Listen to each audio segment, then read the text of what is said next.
दोस्तों मेरा नाम है राजेंद्र भगत और मेरे साथ है रोहित। और रोहित जो है अपनी बात को दमदार तरीके से कहने के लिए जाने जाते हैं। और आज हम जिस विषय को लेकर वीडियो रिकॉर्ड करने वाले हैं वो विषय है कि 370 हटने के बाद जम्मू कश्मीर के क्या हालात जो है वो हकीकत में बदले हैं या केवल टीवी पर ही या फिर जो राजनीतिक पार्टियां कहती हैं वही हकीकत है। रोहित वीडियो शुरू करें। बिल्कुल जी बिल्कुल। तो रोहित मुझे बताओ कि क्या हकीकत में जम्मू कश्मीर के हालात बदले हैं 370 हटने के बाद?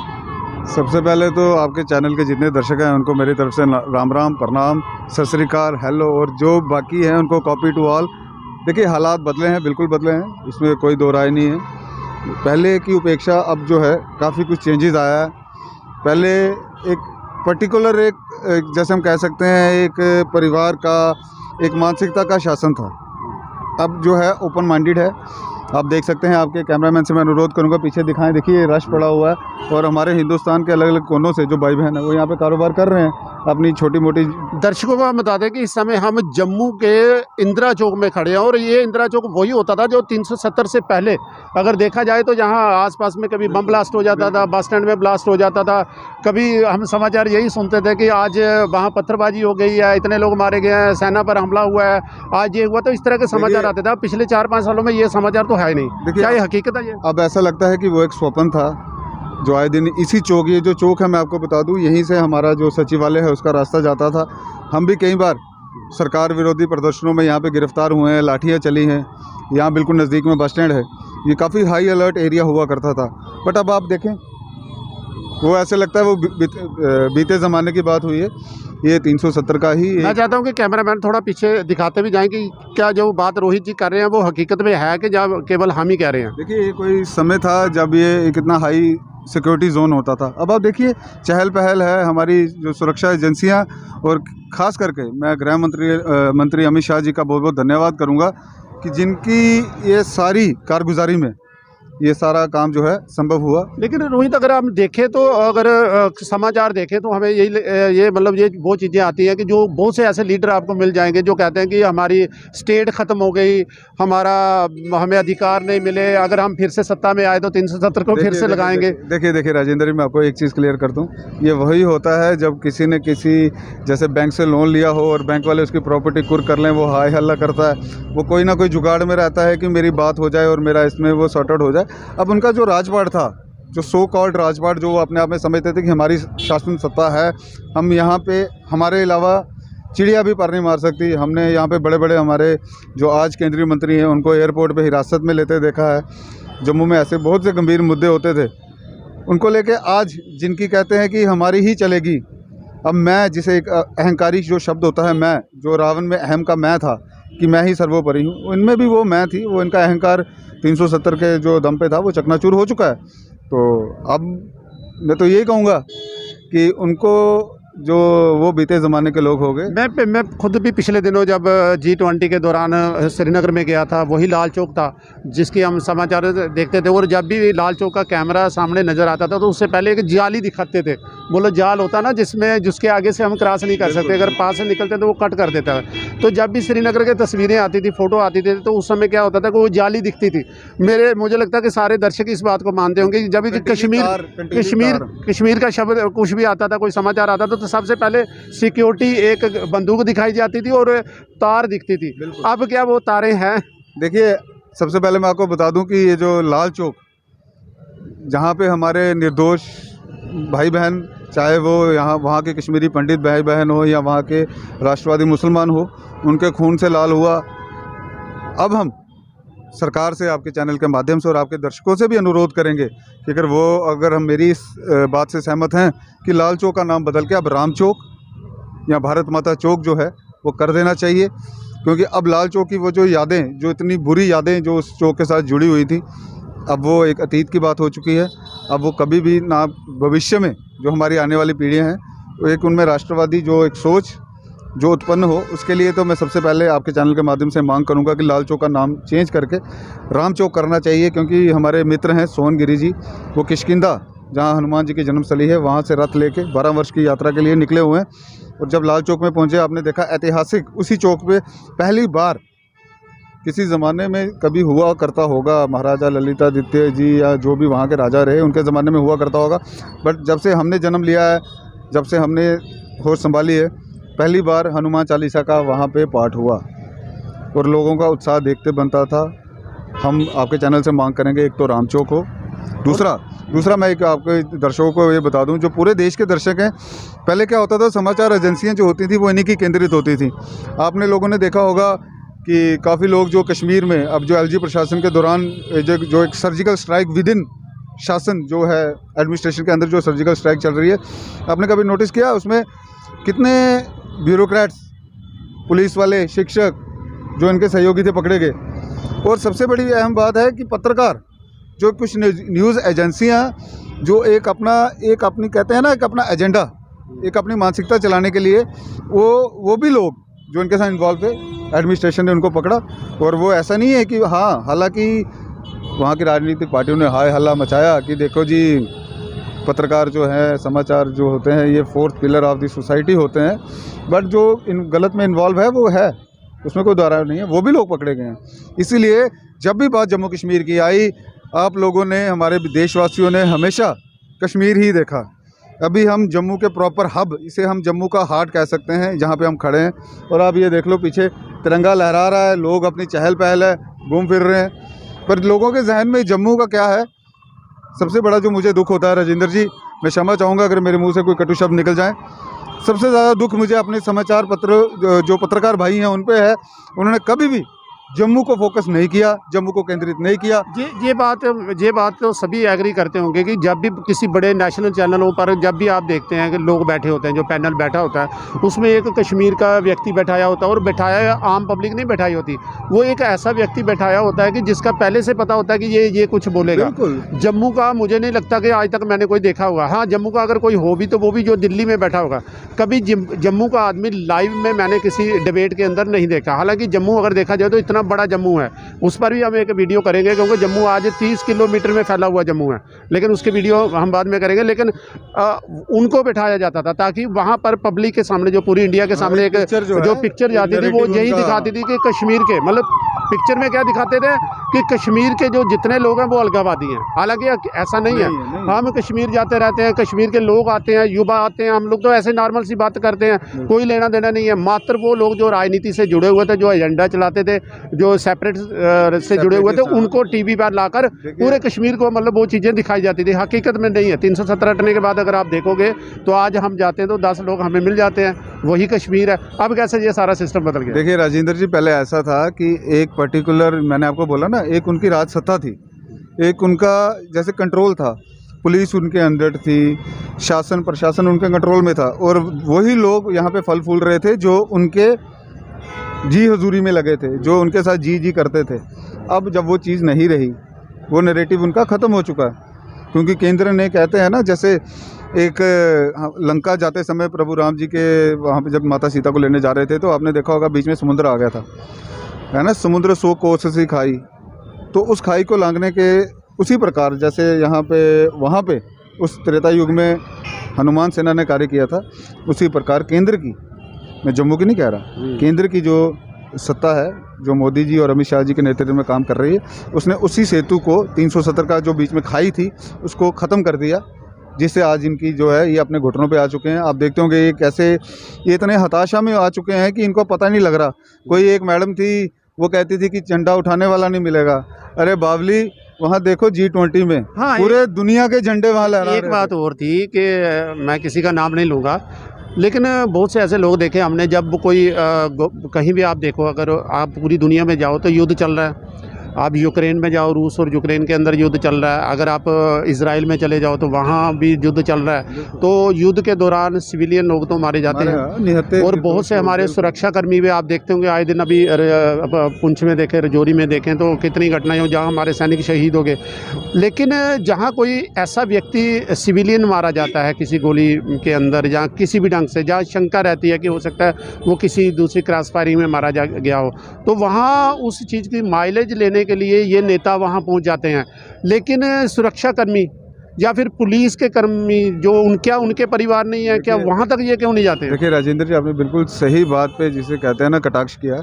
ये लोग जो हैं, इनके लिए सुरक्षा कर्मी, इनके लिए कोई महत्व नहीं रखते। मैं एक आम नागरिक हूँ, मैं एक भारतीय हूँ, मैं एक जम्मू का डोगरा हूँ, और सबसे बड़ी बात, मैं बजरंगी हूँ।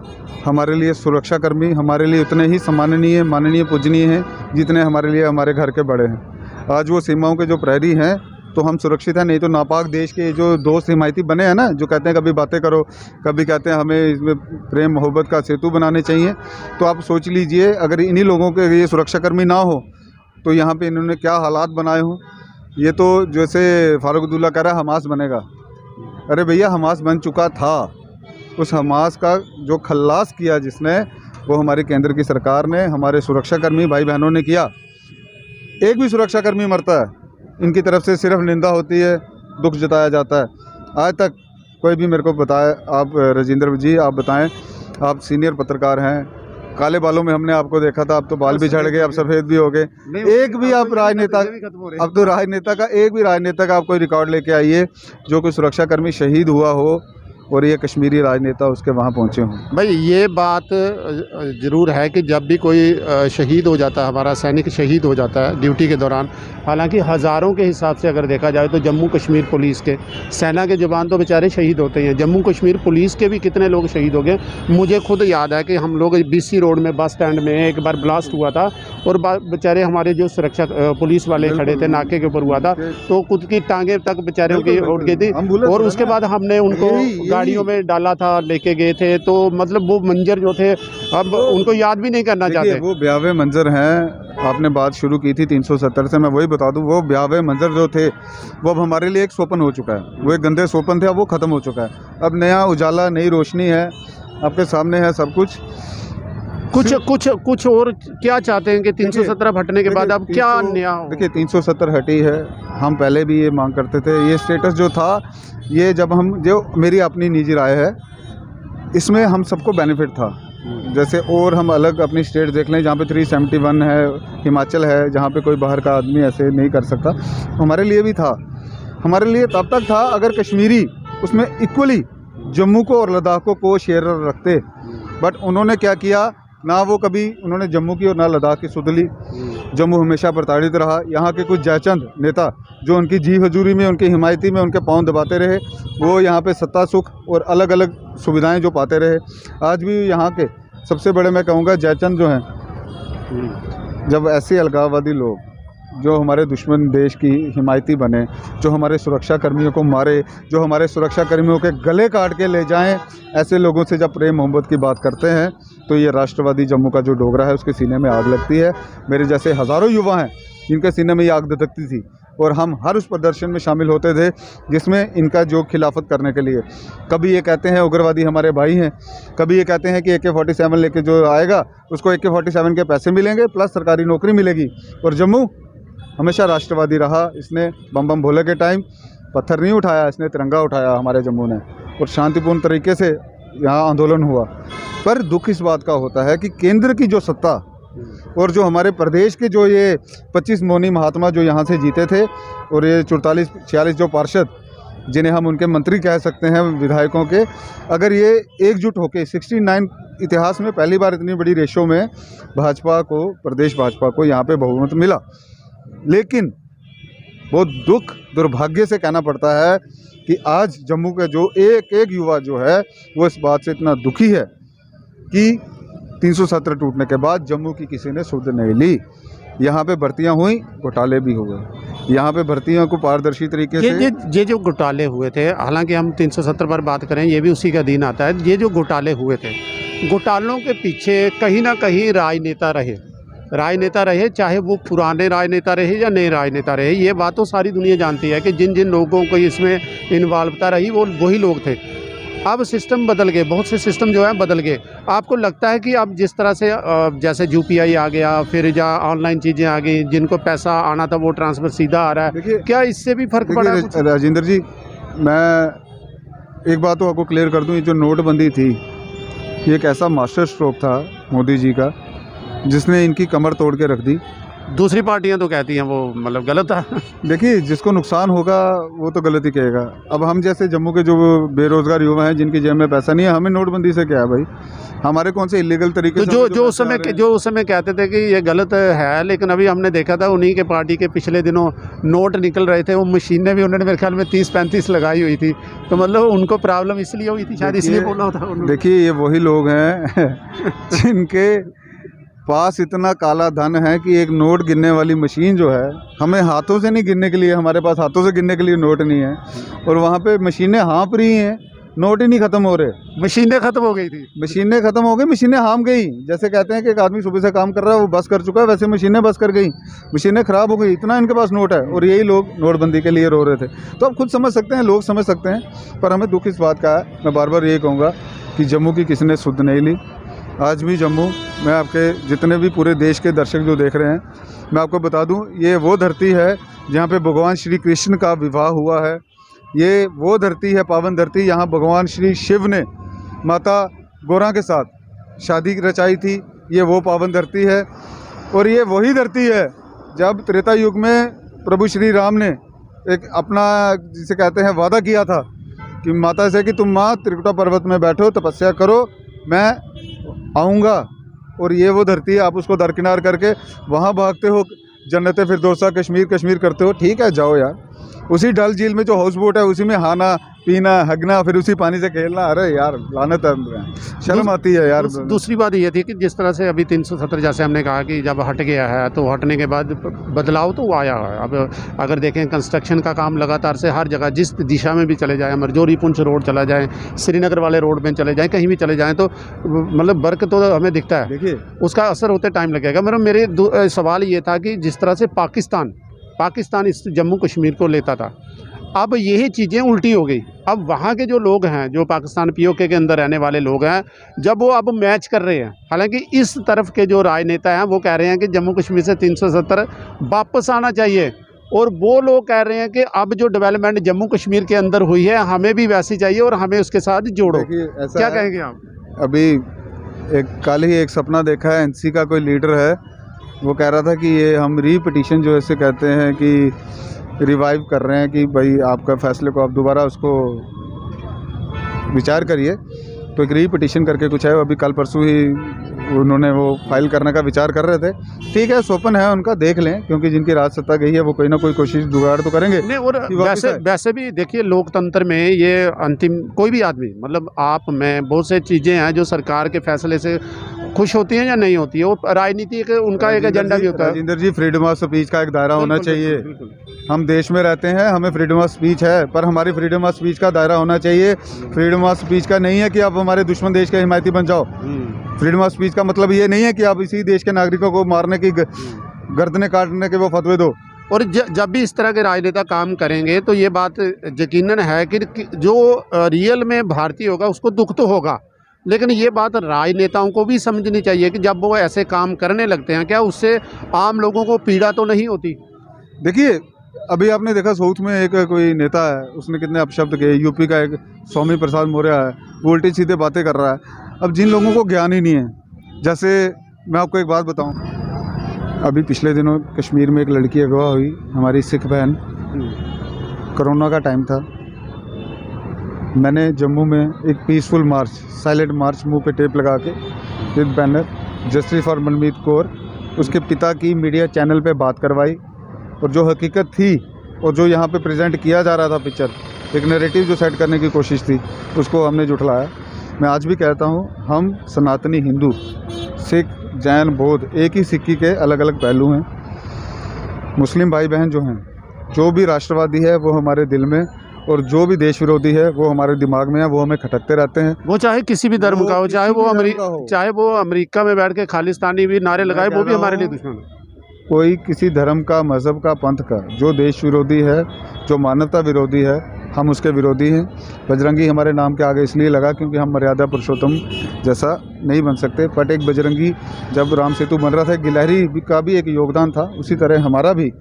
जैसे देखिए, आपने जो बात कही कि बड़ी बारीकी वाली, मैं आपको एक बात बता दूं, मानवता की बात करने वाले एक मात्र जो धर्म, एकमात्र धर्म जो है वो सत्य सनातन धर्म है। और हमारी संस्कृति ने हमें यही सिखाया है कि सर्वे भवन्तु सुखिनः सर्वे सन्तो निरामया।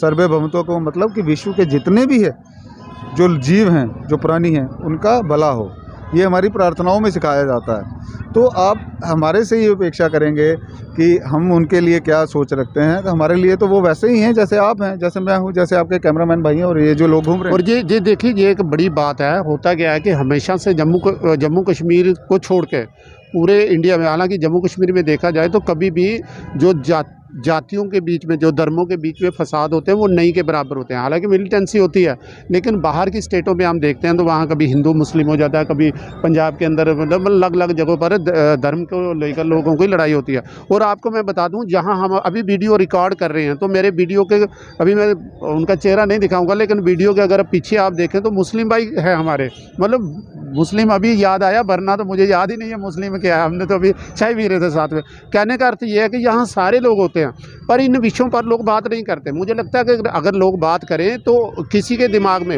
उनके जो बैठ के घर में बैठ के एजेंडा सेट करते हैं, कम से कम उनको ये पता लगे कि भाई साहब आपकी दुकानदारी पहले चलती थी, अब नहीं चलने वाली है। अब केवल और केवल देश को देखा जाता है, तरक्की को देखा जाता है, डेवलपमेंट क्या हो रही है उसको देखा जाता है, हमारे परिवार किस तरह से रह सकते हैं, हमारे बच्चे एजुकेशन किस तरह से प्राप्त कर सकते हैं। अब केवल और केवल ये वाली चीज़ें जो हैं वही लोग देखते हैं। और रोहित भाई, वीडियो भी लंबी हो गई है, नेक्स्ट वीडियो में हम कोई और इशू को भी लेकर आएंगे। कुछ कहना चाहते हो आप? देखिए, लास्ट में मैं यही कहना चाहूँगा आपके दर्शकों से कि जम्मू कश्मीर की जब भी बात आती है, सिर्फ कश्मीर नहीं है, राष्ट्रवादी जम्मू सबसे पहले है। यहाँ पे आपको जो कहते हैं ना कि कश्मीर में एक गुलदस्ता है, तो अगर आपने वो गुलदस्ता देखना है तो आप कभी जम्मू आइए। आपको यहाँ पे सर्वधर्म संभाव जिसे हम बात करते हैं वो आपको यहाँ दिखेगा। जैसे राजेंद्र जी ने कहा कि जो पूरे देश में अलग अलग विषयों पे, छोटे छोटे इश्यूज़ पे, जाति धर्म भेद पे जो उत्पात होते हैं, हमारा जम्मू बिल्कुल वैसा नहीं है।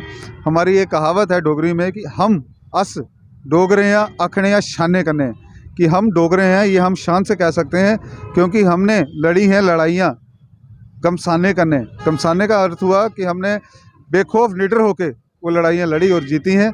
उसी डोगरा धरती से मैं रोहित बजरंगी, अगर मेरी किसी बात का किसी को दुख हुआ हो तो वो उसका अपना सेल्फ सोच है, क्योंकि फ्रीडम ऑफ स्पीच हमें भी है। हम भी अपने एक दायरे में रह के बात करते हैं, पर गलत को गलत कहना और सत्य को सत्य कहना, ब्लैक को ब्लैक और वाइट को वाइट कहना, ये हमारा फ़र्ज़ है और हम आगे भी कहते रहेंगे।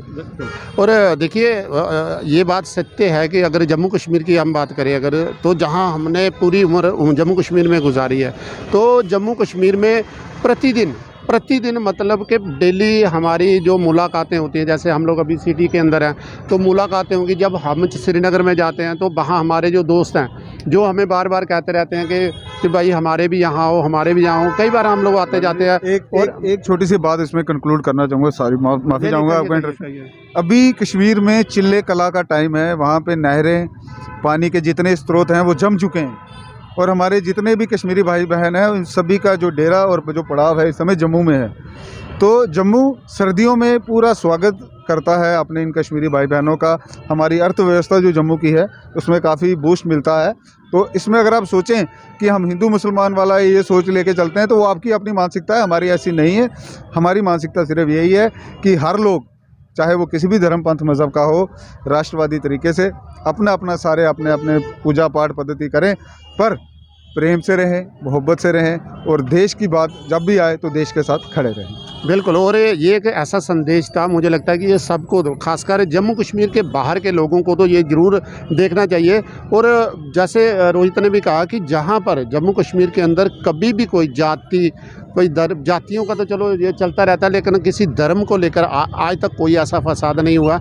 और दूसरा, आज भी सुबह मैं आ रहा था तो मेरे जेब में 2 अखरोट थे। वो अखरोट किसने दिए थे? मेरा दोस्त श्रीनगर से आए थे तो उन्होंने लिफाफा दे के दिया था। उन्होंने कहा मम्मी को भी देना। कहने का मतलब ये है कि रिवायत है हमारी, जो हमारे कश्मीरी भाई हैं वो जब भी वो सर्दियों में जम्मू आते हैं तो साथ में अखरोट या बादाम इस तरह का कुछ लेके आएंगे अपने दोस्तों के लिए। और हम जब यहाँ से चलते हैं तो हम यहाँ की आइटम जो है वहाँ के लेके जाते हैं। तो ये एक परंपरा शुरू से चलती आई, सदियों से चलती आई। हालांकि बीच में दौर आया, हिंदू मुस्लिम आया, ये हिंदू मुस्लिम ने ये मिलिटेंसी का दौर आया, और कुछ नेशनल चैनलों में कुछ इस तरह की घटनाएं होती थी कि जिसमें थोड़ी सेट कर दिया था अपने चैनल को चलाने के लिए, कि ताकि ये सारी चीज़ें जो है लोगों में मतलब एजेंडा। और इसमें कई राजनीतिक पार्टियां आई, फिर उन्होंने, हालांकि वो राजनीतिक पार्टियां केंद्र पर राज करना चाहती थी, लेकिन इशू जो था जब वो जम्मू कश्मीर का लगाते थे, अगर जम्मू कश्मीर से उनका कोई लेना देना नहीं था। दिल्ली में बैठ के वो बात जम्मू कश्मीर की करते थे, उनको ये नहीं पता था, वो अपनी सियासत उनको ये जम्मू कश्मीर का नाम लेके अपनी सियासत चलाते थे। उनको ये नहीं पता था कि जम्मू कश्मीर के अंदर हकीकत में हो क्या रहा है। और यहाँ कुछ नहीं होता।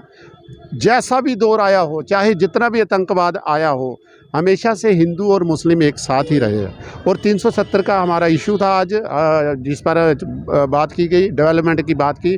बहुत सी बातें हैं, क्योंकि 370 अभी 5-6 साल हुए हैं, अभी और भी समय लगेगा। मुझे लगता है कि उम्मीद है कि आने वाले समय में बातें थी, क्योंकि हम अपने जो मेन अगले वीडियो में जो प्रायर इशू था उससे हम भटक गए, क्योंकि जज्बाती लोग हैं, शायद वहाँ से हम भटके, उसके लिए क्षमा चाहेंगे। जल्दी हम इसी विषय पर दूसरी भी वीडियो करेंगे, और कोशिश करेंगे कि जो लोग हैं, जो सरकार में बैठे हुए लोग पहले थे, अब सरकार नहीं है, अब जो है केंद्र के अधीन है, तो वो लोग जो हैं वो भी अब पब्लिक के बीच में आ जाएं। जो लोगों की डिमांड थी, अगर उनसे गलती हुई थी तो वो अपनी गलती को सुधारें, फिर से पब्लिक के बीच में आए, और फिर से अपने उसी जनाधार को दोबारा से करें। और केंद्र में देखिए, अभी की जो सरकार है सेंटर की, बहुत बढ़िया काम कर रही है। अब जो हमारे प्रधानमंत्रियों केवल देश के प्रधानमंत्री रहे, अब तो उनको अगर दुनिया का प्रधानमंत्री बना दिया जाए तो वहाँ भी जीत जाएंगे।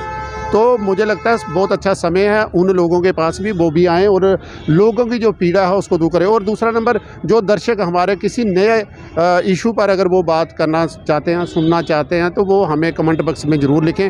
और इसके साथ ही ये वीडियो आपको कैसी लगी, जो भी आपकी राय होगी वो ज़रूर करें, और इस वीडियो को शेयर और फॉलो ज़रूर करें। धन्यवाद।